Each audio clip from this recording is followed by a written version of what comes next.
Stockpile, or the SNS, was created in about 1999. And it was in the Clinton administration, and the president saw the need to be better prepared for events that might be man-made or natural, chemical, biological, radiological, or nuclear, or what we call CBRN events, or pandemic events. So with a small appropriation of about $50 million, this started at the CDC in Atlanta in the National Centers for Environmental Health, and then it grew from there. Obviously, the thing that really pumped it up was what happened here and in Washington and in Pennsylvania in 9/11. So we began to really understand that we needed to be better prepared for these kind of things. So from that point, we started to see appropriations in the $500, $600, $700 million range. They're now closing in on $1 billion, back down a little bit this year. $8.5 billion inventory when I left, and I think we were in pretty good shape. And then the pandemic happened. Right.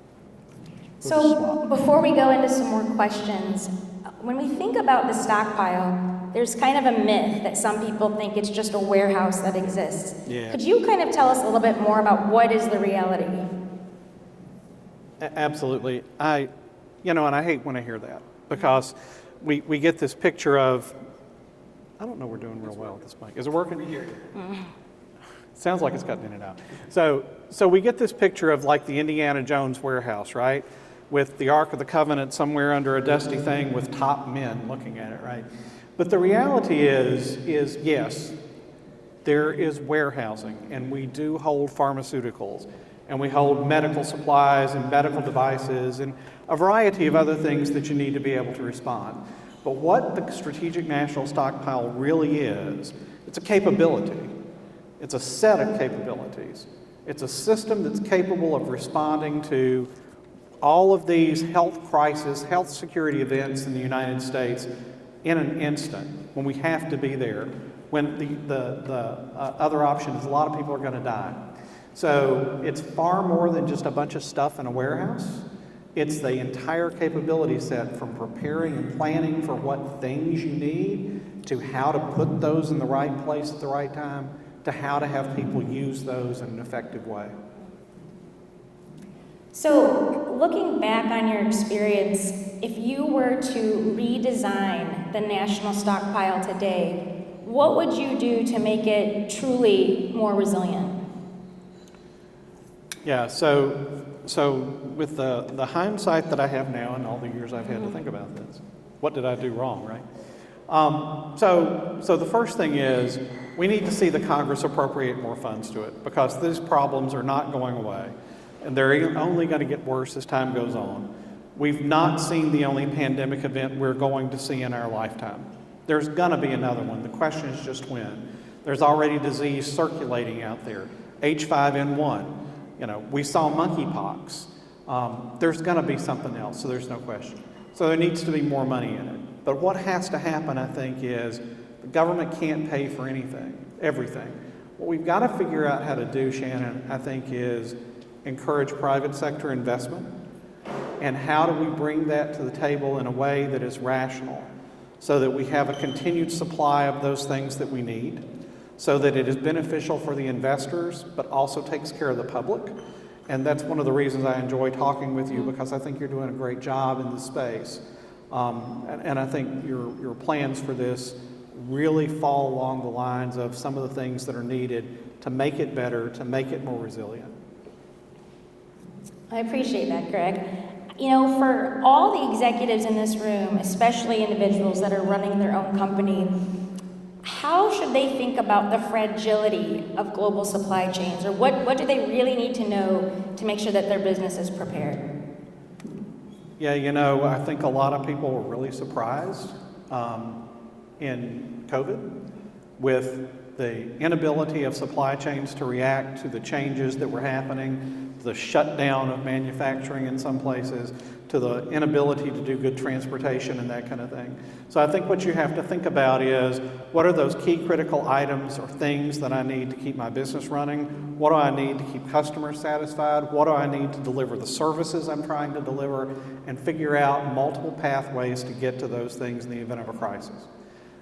Frankly, stockpiling may be an option for those kind of things, but it's an expensive endeavor and it's not right for everything.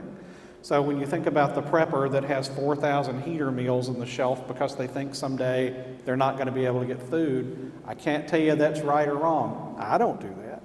But I think that you need to think about that from a business perspective.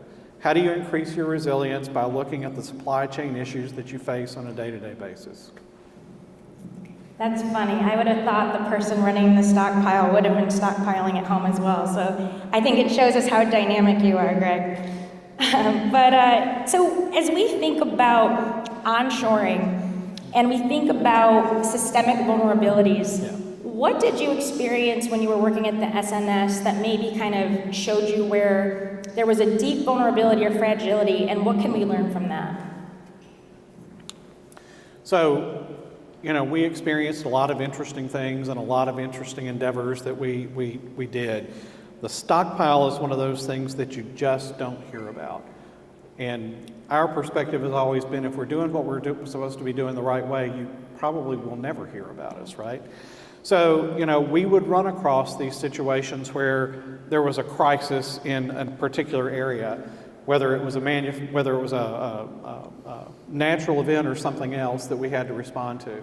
And we had to figure out how to deal with that. Hurricane Maria hit Puerto Rico, devastated the island. We did not know, and we should have known, that all of the piggyback bags, the little small IV bags that you put drug in to introduce in the IV lines, we didn't realize that Baxter, the largest manufacturer of IV fluids in the U.S., was making all of those on Puerto Rico. Well, guess what happened? The plant, believe it or not, made it through okay, but all the roads to the plant washed out. So you could not move those fluids they were manufacturing. We were already in a fluids crisis because we had problems getting the amount that we need on a day-to-day basis. The amount of fluids used in the United States on a daily basis was about double what we held in the stockpile, and that was for use with drugs that we needed to administer those with. So, that was a real crisis situation that we had to try to help figure out. So what we did is we helped move some of those fluids out of that plant so we could get them to where they needed to go. Still wasn't enough. Started working on bringing things in from Europe. Still wasn't enough. And this is one of those wicked problems we still sit in the midst of. This is no offense to the manufacturers. Baxter does a great job of this. But we saw it again in Helene. They lost their plant in Western North Carolina. And there was a significant fluid shortage in the U.S., and that just creates ripple effects all the way down. You can't do surgeries.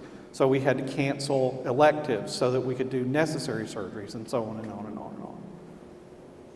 That's fascinating. So if we're going to think about our prior experiences and looking forward, how do we actually future-proof our response system regarding what kind of real estate and infrastructure does the United States need to think about investing in now? Yeah, I think that's a great question. And so what we learned from this is there are many products that are made outside the United States.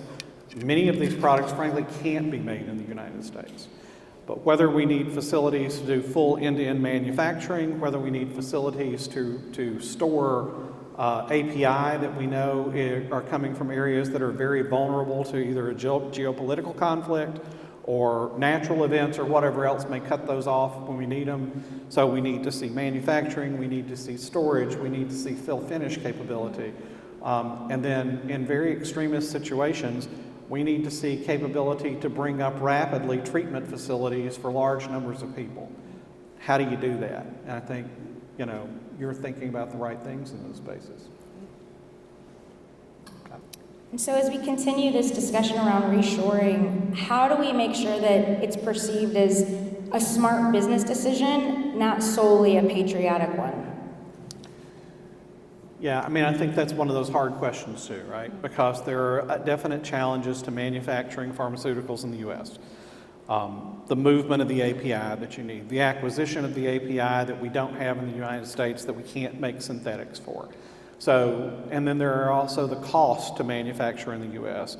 from a regulatory perspective, not just pharmaceutical regulatory, the agency FDA's regulatory issues, but environmental regulatory issues and all of these kind of things.